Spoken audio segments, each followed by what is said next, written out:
ఇప్పుడు CBN forum నుంచి Genex Amar గారు మాట్లాడతారండి. మీ అందరికీ తెలుసు, ఆయన ఎప్పుడైతే అక్రమ కేసులో చంద్రబాబు నాయుడు గారు అరెస్ట్ అయ్యారో ఆ రోజు వైసీపీ సభ్యులకి సర్వీస్ చేయను ఆయన షోరూంలో అని చెప్పి ఒక ఇది కట్టి ఒక బ్యానర్ కట్టి వైసీపీ సభ్యులకు ఎలాంటి సర్వీస్ని అందించకుండా అక్కడి నుంచి వచ్చిన ఎన్నో ఆటుపోట్లను ఎదుర్కొంటూ గట్టిగా నిలబడి ఈరోజు సిబిఎన్ ఫోరం ఫౌండర్గా ఈరోజు అమర్ గారు ఉన్నారండి. అమర్ గారు మాట్లాడతారు. థ్యాంక్ యూ అండి. థ్యాంక్ యూ అండి. Thank you. మీలాంటి వాళ్ళే మాకు స్ఫూర్తి. Thank you very much. Thank you. అందరికీ నమస్కారం అండి. రామ్ గారు నమస్కారం. ఇవాళ అందరం మనం కలవటానికి ఫస్ట్ ఎన్ఆర్ఐ వేల మంది ముఖ్య కారణం అండి. వాళ్ళు ఇనిషియేటివ్ తీసుకొని సిబిఎన్ ఫోరంతో 100 మంది గ్రూప్ కాల్, రాత్రి జూమ్ కాల్ మాట్లాడి రాము గారిని ఒప్పించి ఇవాళ అందరం ప్రత్యక్షంగా కలవగలిగామండి. థ్యాంక్ యూ ఎన్ఆర్ఐ మిత్రులందరికీ పేరు పేరున థ్యాంక్ యూ అండి. మేము ఎన్ఆర్ఐ తరపు నుంచి మేము చేస్తున్నాం, కానీ నాన్ రెసిడెంట్ ఓటర్ ఎన్ఆర్బి తరపు నుంచి కూడా మీరు అందరూ చెయ్యాలి అనే ముఖ్య ఉద్దేశంతో వాని ఇనిషియేటివ్ తీసుకొని రాము గారిని ఒప్పించి రిక్వెస్ట్ ఇస్తే రాము గారు ఎమ్మటే ఏదైనా పర్లేదు ఐఎమ్ దేర్, నేను చేద్దామని చెప్పి ఇనిషియేటివ్ తీసుకుని ధన్యవాదాలండి. అందరికీ ఆ పత్రిక అందరికీ ధన్యవాదాలండి. ఈ ప్రోగ్రామ్ని ఇంత మంచిగా తీసుకెళ్తున్నందుకు శ్రేయ మిత్రులందరికీ ఒక ముఖ్య ఆలోచన అండి. రాము గారు ఇందాక చెప్పినట్టు ప్రత్యక్షంగా రాము గారు లాభపడి ఇవాళ గుడివాడికి ఏదో సేవ చేయాలని వస్తున్నా అని చెప్పారు. నేను ప్రత్యక్షంగా లాభపడినాను కాబట్టి నాకు అదృష్టం కలిగింది. ఇప్పుడు బాబు గారు ల్యాండ్ క్రూజర్ ఏదైతే క్యాంపెయిన్ వెహికల్ ఉందో అది డిజైన్ చేసే అదృష్టం నాకు కలిగింది ఇప్పుడు క్యాంపెయిన్ వెహికల్. కాబట్టి నాకు ఈ సేవ, నాకు బాబు గారికి చేసే సేవ, ఈ సిబిఎన్ ఫోరం సేవ నేను ధన్యులండి.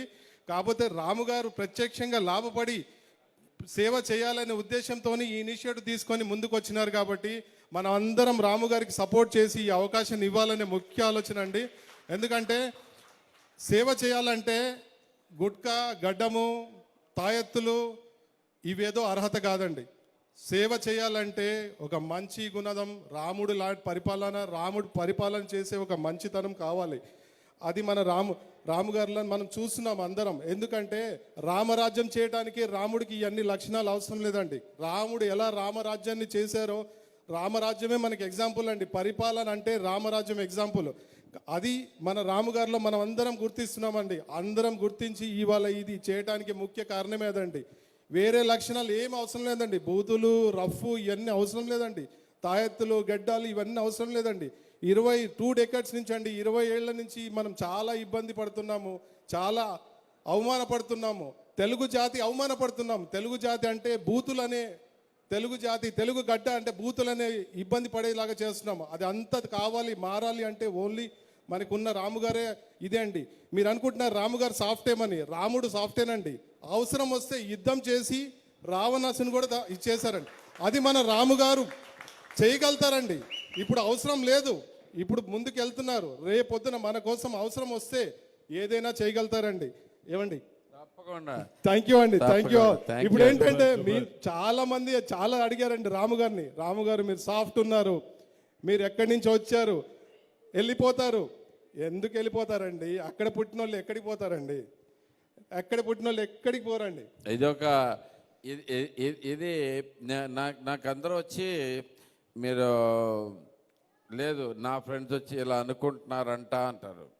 అంట అన్నాళ్ళని అడిగావా అన్న వాళ్ళు తర్వాత వెళ్ళి అంట అన్నాళ్ళని అడుగుతున్నారు.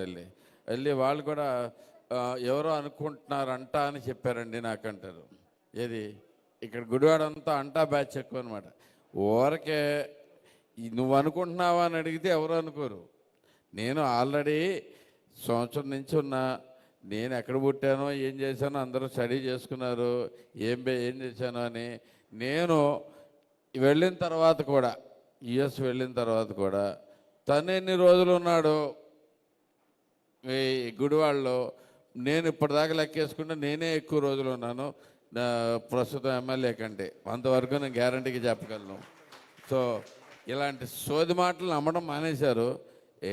అతను ఇంకా సోది ఏదో చెప్పాలి కాబట్టి చెబుతూ ఉంటాడండి బేసిక్. చిన్న పిల్లలు అనేది చెప్తారు కానీ రాము గారిని చూస్తే అలాగ అనిపిస్తున్నారా మీకు? మీరే ఆలోచించండి. ఎక్కడికి వెళ్ళారండి రాము గారు మన కోసము అది ఏమైనా రాము గారు మన కోసమే ఉంటారు, సపోర్ట్ చేస్తారు. వెళ్ళే వాళ్ళకి ఇంత సర్వీస్ చేసి ట్రస్ట్ క్రియేట్ చేసి వెనుగళ్ళ ఇంత చేయాల్సిన అవసరం లేదండి, ఇంత పోరాడాల్సిన అవసరం లేదు. ఎందుకనంటే ఏదైనా చేయాలంటే రాము గారికి ఉన్న ఫైనాన్షియల్ ఏదైతే ఉందో ఏదైనా డొనేట్ చేసి ఎమ్మెల్సీ తీసుకోగలుగుతారు. కానీ అలా కాదు, సేవ చేస్తూ జనాల్లో ఉంటూ జనంతోని ఉండాలనేదే రాము గారి ముఖ్య ఉద్దేశం అండి. థ్యాంక్ యూ అండి, కరెక్ట్గా చెప్పారు సార్. నాకు అంటే దీంట్లో చెప్పకూడదు కానీ మామూలుగా ఈ గుడివాడకు వస్తే నేను గుడివాడ ప్రజల్లో థాట్ ప్రాసెస్ని అంటే ఎంత వెనకబడిపోయి ఉన్నారు అనేది చూస్తుంటే వాళ్ళకి ఏంటంటే నిత్యం కావాల్సిన వాటిల్నే అవి అభివృద్ధి అనుకునే పరిస్థితిలో ఉన్నారు. జాబ్కి వెళ్తామంటే ఆ రోజు సంపాదిస్తామే అనే ఉద్దేశంతో ఉన్నారు. ఎందుకంటే 15,000 జాబ్ వస్తుందంటే బయట అక్కడికో వెళ్ళి 15,000 జాబ్ చేసుకునే బదులు చెరువులకి వెళ్తే వస్తాయి కదా అనే ఉద్దేశంతో ఉన్నారు. అంటే థాట్ ప్రాసెస్ నాయకుడు ఎలా ఉంటుందో సహజంగా ఫాలోవర్స్ నుంచి మామూలుగా కానీ మిగతా ప్రజలందరికీ కూడా అలాగే ఉంటుంది అనేది నా ఉద్దేశం అండి. ఆ థాట్ ప్రాసెస్ని మార్చుకుని వస్తేనే, అంటే ఇప్పుడు జాబ్ అంటే ఒక గౌరవప్రదమైనది. అక్కడికి వెళ్తాము, రోజు ఏదైనా జాబ్ చేస్తే డబ్బుల కోసమే చేయరండి ఎవరు చేసినా కానీ. ప్రతి ఒక్క డబ్బులు అందులో మనం చేసే పనికి వచ్చేదే కానీ చేసే పని వల్ల సమాజానికి ఎంతో కొంత ఉపయోగం ఉంటుంది. పొద్దున లేస్తే మనం సమాజానికి ఏదో ఒక ఉపయోగపడే పని చేయాలనే ఉద్దేశం. సో అలాంటి ఆలోచన జనాల్లో తీసుకొచ్చి జాబ్ చేస్తే మొదలెడితే ఆటోమేటిక్గా నువ్వు గ్రాడ్యువల్గా పెరుగుతావు. దీంట్లో ఇవాళ 15,000 వస్తే సంవత్సరానికి 20,000 వస్తే తర్వాత ఇంకొంచెం వస్తే నువ్వు నీ జీవితంలో ఎదిగే క్రమంలో ఉంటావు. నువ్వు అదే కూలి పనికి వెళ్తే కూలి పని దగ్గరే ఉంటావు కానీ అంతకుమించి మారదు కదా. ఆ ఆలోచన లేకుండా చేసాడు మనకు. డబ్బులు ఇవాళ ఎంత వస్తున్నాయి అనేది ఇంట్లోకి. అలాంటి నా ప్రయత్నం నేను రోజు చేస్తూ ఉంటాను. అలాగే జాబుల కోసం వచ్చేవాళ్ళు కానీ జనాల కెరీర్ కానీ గుడివాడలో ఏమవుతుందంటే యూత్ పాపులేషన్ గుడివాడలో అత్యధికంగా ఉంది. ఎంత ఎనర్జీ వేస్ట్ అవుతుందో మీరు ఒకసారి ఆలోచించుకోండి.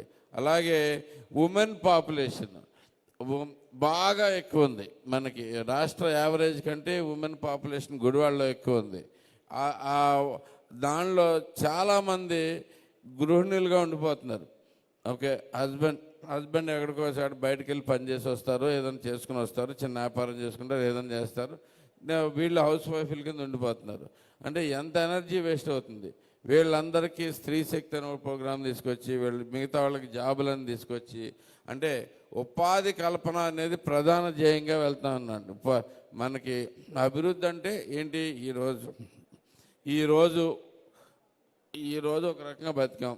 వచ్చే సంవత్సరం కొంచెం కంఫర్టబుల్గాను ఇంకొంచెం ఎక్కువ శాలరీతోనూ ఇంకా కంఫర్టబుల్గా బతకాలి. రోజుకి మన జీవన ప్రమాణాలు పెరగాలి అనేది అభివృద్ధి. అది జరిపించాలనే ఉద్దేశంతో నేను ప్రయాణిస్తూ ఉన్నానండి. Thank you. చిన్న క్షమించాలండి, తెలుసో తెలియకో లాస్ట్ 2 ఎలక్షన్ నాని గారికి నేను వెహికల్స్ వేసి ఇచ్చాను. నా షోరూమ్ దగ్గరే వారం రోజులు కూర్చొని అక్కడే గుట్కా తింటూ, అక్కడే టీ తాగుతూ, అక్కడే భోజనం చేస్తూ పొద్దున 10 గంటలకు వచ్చి రాత్రి దాకా కూర్చొని పని చేయించుకొని నా డిజైన్స్తో గెలిచారండి. నా అభిప్రాయం అది. కానీ ఈసారి మాత్రం నేను చెయ్యనని మీకు కూడా తెలుసు. ఎందుకోసం అంటే ఈసారి మా సేవలు, మా సిబిఎన్ ఫోరం సేవలు, మా జనక్ సేవలు మీరు ఉపయోగించుకోవాలండి. వెహికల్స్ ఏదైనా వెహికల్ సపోర్ట్ అనుకోండి, మా సిబిఎన్ ఫోరం టీమ్ మీకు సపోర్ట్ అండి. క్యాంపెయిన్ అన్న ఏదైనా we are ready to serve you అండి.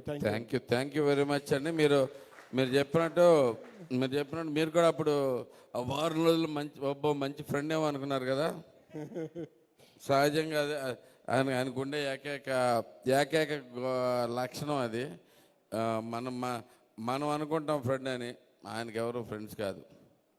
ఒక్కటే అండి, రామరాజ్యం కావాలి అంటే గుడివాడ మళ్ళీ సురక్షితంగా నిండు నూరేళ్ళు అనుకోండి, ఏదన్నా అనుకోండి, అలా ఉండాలంటే మనకున్న ఒకటే మార్గం ఇప్పుడు మన రామరాజ్యం. రాముగారే మనకని సేవలు అందించగలుగుతారని మేము మా సిబిఎన్ ఫోరం జెనెక్స్ నేను ముఖ్యంగా నమ్ముతున్నామండి. ప్లీజ్ సపోర్ట్ రాము గారు అండి. థ్యాంక్ యూ ఆల్ అండి. Thank you all. Thank you Amar గారు.